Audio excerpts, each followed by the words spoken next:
This week, we welcome a new scooter to the Arcanine Rides lineup, the Hiboy S2 Pro. This scooter comes courtesy of Hiboy, so a big shout out to them for sending the S2 Pro out. This first impressions video and the full review later will be my true, unbiased opinion on the scooter, as all my reviews are. I've been using this scooter as my primary commuting and recreational scooter for just over a week now, so everything I cover here will be my impression after just a short period of time. Nevertheless, there's a lot you can learn about a scooter during a short period like this. The full review of the S2 Pro will come later after I get some more time with the scooter.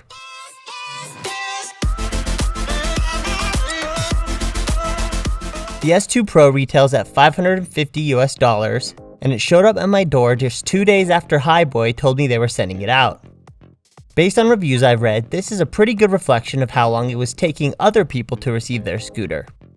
It showed up in a surprisingly small box that I was easily able to carry inside by myself. The scooter was packed the same way most scooters are packed. They save some space by making you attach the handlebar to the stem yourself, but it was easy to do. Just attach 4 screws at the top of the stem and you're good to go. Other than that, it was a matter of pulling out all the styrofoam and unfolding the scooter. The scooter came with a partially charged battery, so if you get this and are excited to immediately go out and try it, you could do that and then fully charge the scooter later. I decided to immediately go out and try the scooter, and after an initial check to make sure the bolts were tight and everything was ready to go, I took it out for a first ride.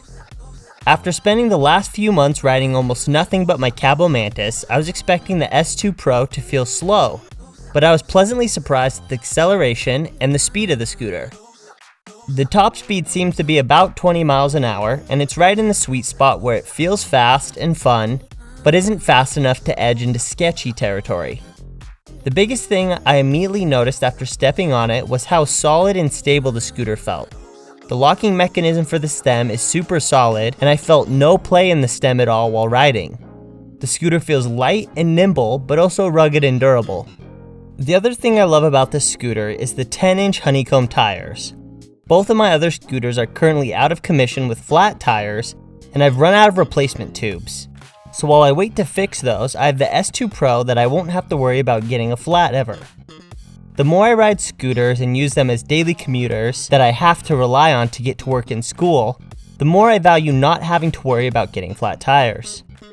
The fact that this scooter comes installed with unpoppable tires is a huge positive for me. Pneumatic tires do offer significant advantage in the suspension category, but as soon as you start having to change flat tires on a weekly basis, you'll soon decide that the pros of solid tires far outweigh the pros of pneumatic tires.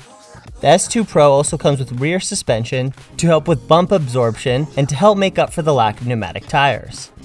I'll give better insight on how well this suspension works for the full review as I put more miles on this scooter.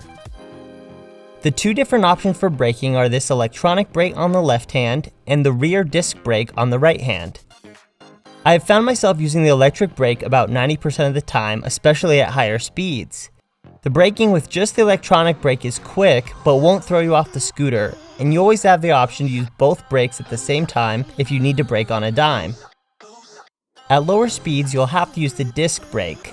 The electronic brake does little to stop the scooter at speeds under 5 or 7 miles an hour, so if you slowly roll up to a crosswalk or something, you'll have to use the disc brake to fully stop. I've been using the disc brake as it came out of the box, and I think it needs a bit of tuning, so I'll cover that more in the full review. The rear fender is surprisingly solid and is reinforced on the back, meaning that you can rest your back foot on it.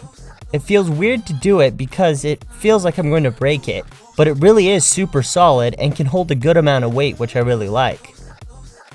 There isn't much extra bar space on the handlebars, and the handlebars are quite narrow, but this is standard for most scooters in this price range. You have enough space to mount a light and probably a phone mount or other accessory on the other side. You would definitely want to go for a bar extender on this if you wanted to mount anything else. The included handlebar grips are super plasticky and cheap feeling, but again, it's about what you would expect at this price range. For the full review, I'll be sure to give an update on what I felt needed to be upgraded myself and what accessories I ended up using the most on the scooter. There's a lot I didn't cover here, but rest assured that I will go into a lot more detail in the full review. If there's anything in particular you want me to cover, drop a comment down below. Overall, I'm really impressed with this scooter out of the box, especially for the price. I can't imagine that there's a lot giving this a run for its money in this price category. So if you're looking for a solid commuter scooter, go grab one of these from the link down in the description. If you're still on the fence about it, subscribe and keep an eye out for the full review video and upcoming point of view ride I'll be doing with the S2 Pro. Thanks for watching.